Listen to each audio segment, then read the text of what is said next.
So then, here's the drama. My metaphysics, let me be perfectly frank with you, are that there is the central self. You can call it God, you can call it anything you like. And it's all of us. It's playing all the parts of all beings whatsoever, everywhere and anywhere. And it's playing the game of hide and seek with itself. It gets lost, it gets involved in the farthest out adventures, but in the end, it always wakes up and comes back to itself. And when you're ready to wake up, you're going to wake up. And if you're not ready, you're going to stay pretending that you're just a little, poor little me. And since you're all here and engaged in this sort of inquiry and listening to this sort of lecture, I assume that you're all on the process of waking up. Or else you're teasing yourselves with some kind of flirtation with waking up, which you're not serious about. But I assume maybe you are, not serious but sincere, that you are ready to wake up.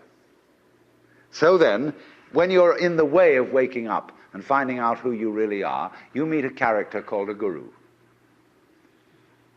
As the Hindus say this word, the teacher, the awakener. And what is the function of a guru? He's the man who looks at you in the eye and says, oh, come off it. I know who you are. You know, you come to the guru and say, sir, I have a problem. I'm unhappy and I want to get one up on the universe, or I want to become enlightened. I want spiritual wisdom. And the guru looks at you and says, who are you? You know Sri Ramana Maharshi, that great Hindu sage of modern times? People used to come to him and say, Master, who was I in my last incarnation? As if that mattered. And he would say, who is asking the question? And he'd look at you and say, basically, go right down to it. You're looking at me, you're looking out, and you're unaware of what's behind your eyes. Go back in and find out who you are, where the question comes from, why you ask. And if you've looked at a photograph of that man, I have a gorgeous photograph of him. And you look in those, I walk by it every time I go out of the front door. And I look at those eyes and the humor in them, the lilting laugh that says, oh, come off it, man. Shiva, I recognize you. When you come to my door and you say, I'm so-and-so, I say, ha ha, what a funny way God has come on today.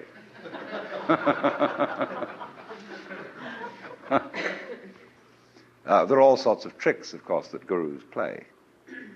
They say, well, we're going to put you through the mill.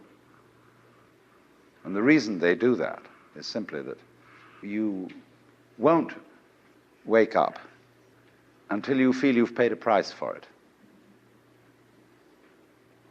In other words, the sense of guilt that one has, or the sense of anxiety, is simply the way one experiences keeping the game of disguise going on.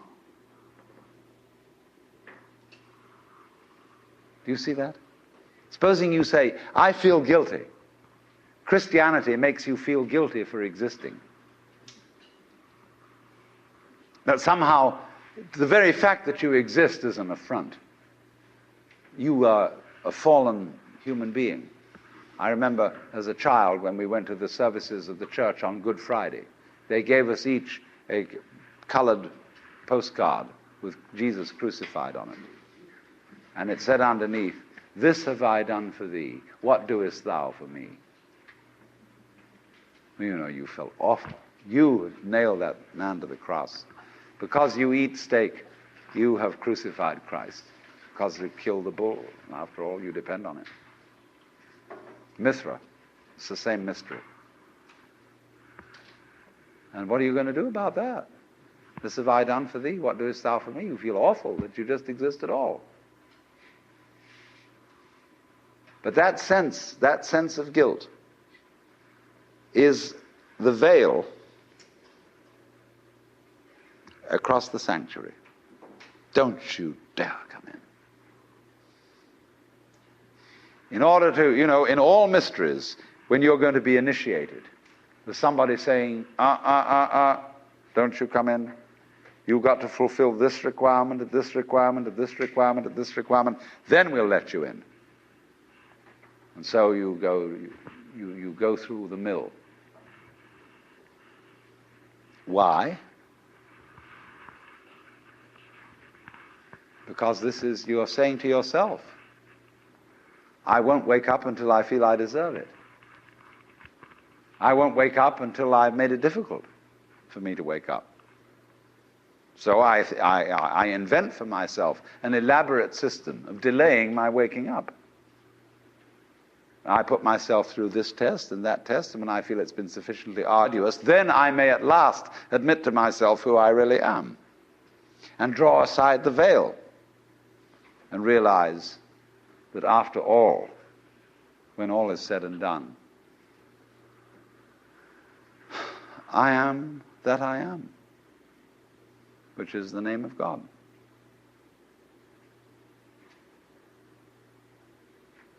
And when it comes to it, that's really rather funny.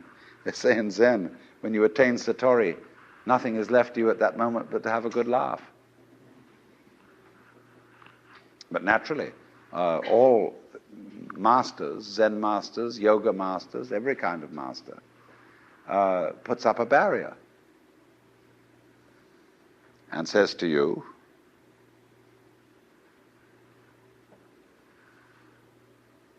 he simply plays your own game. We say anybody who goes to a psychiatrist ought to have his head examined. Because when you go to a psychiatrist, you define yourself as somebody who ought to have his head examined. Same way, the Zen masters say anybody who studies Zen or comes to a Zen master ought to be given 30 blows with a stick. Because he was stupid enough to pose the question that he had a problem. But you're the problem. You put yourself in this situation. So it's a question fundamentally. Do you define yourself as a victim of the world or as the world? You can define yourself. You see, if you identify you with what you call the voluntary system of the nerves and say, only that's me, and that's really a rather limited amount of my total performance, what I do voluntarily, then you've defined yourself as the victim in the game. And so you are able to feel that life was a trap. Something else, whether it was God or whether it was fate or whether it was the big mechanism, the system, imposed this on you. And you can say, poor little me. But you can equally well, and with just as much justification, define yourself not only as what you do voluntarily, but also what you do involuntarily. That's you too. Do you beat your heart or don't you? Or does it just happen to you? And if you define yourself as the works, then nobody's imposing on you. You're not a victim. You're doing it. Because you can't explain how you do it in words, because words are too clumsy. And it takes too long to say. You get bored with it. But actually, then you can say, with gusto, I am responsible for this life.